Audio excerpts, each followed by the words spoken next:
Russian President Vladimir Putin announced on June 14th that he would immediately order a ceasefire in Ukraine and begin negotiations if Kyiv withdrew its troops from the 4 regions annexed by Moscow in 2022 and renounced plans to join NATO. Ukrainian troops must completely withdraw from the Donetsk and Luhansk People's Republics, Kherson, and Zaporizhzhia regions. Moreover, I draw your attention, they must withdraw from the entire territory of these regions, within their administrative borders that existed at the time of their entry into Ukraine.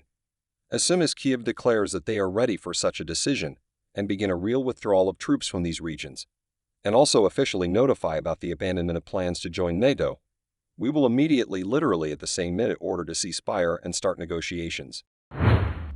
This proposal appears unlikely to be accepted by Kyiv, which aims to join the military alliance and demands the withdrawal of Russian troops from all its territory. There was no immediate comment from Ukraine regarding Putin's proposal. In a speech at the Russian Foreign Ministry in Moscow, Putin emphasized that his proposal seeks a final resolution of the conflict in Ukraine, rather than freezing it, and expressed readiness to start negotiations without delay. Of course, the rights, freedoms, and interests of Russian-speaking citizens in Ukraine must be fully ensured. The new territorial realities, the status of Crimea, Sevastopol, the Donetsk and Luhansk People's Republics, the Kherson and Zaporizhzhia regions as subjects of the Russian Federation must be recognized. In the future, all these basic and fundamental provisions should be recorded in the form of fundamental international agreements. Naturally, this also envisages lifting all Western sanctions against Russia. Putin's broader demands for peace included Ukraine adopting a non-nuclear status, imposing restrictions on its military, and protecting the interests of the Russian-speaking population. He insisted that these conditions should be part of fundamental international agreements and called for the lifting of all Western sanctions against Russia. I will emphasize the main essence of our proposal is not in any temporary truce or ceasefire, as is, for example, the way the West wants it is to restore losses, rearm the Kyiv regime, and prepare it for a new offensive. I repeat, I'm not talking about freezing the conflict, but about its final resolution. The Russian leader's remarks came as the group of 7 G7 leaders convened in Italy, and as Switzerland prepared to host world leaders this weekend to discuss steps toward peace in Ukraine.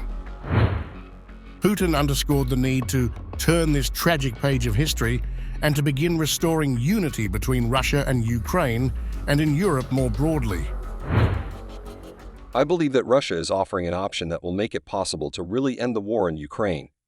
We're urging to turn this tragic page of history, and even if it is difficult to begin restoring gradually, step by step, relations of trust and good neighborship between Russia and Ukraine and in Europe in general.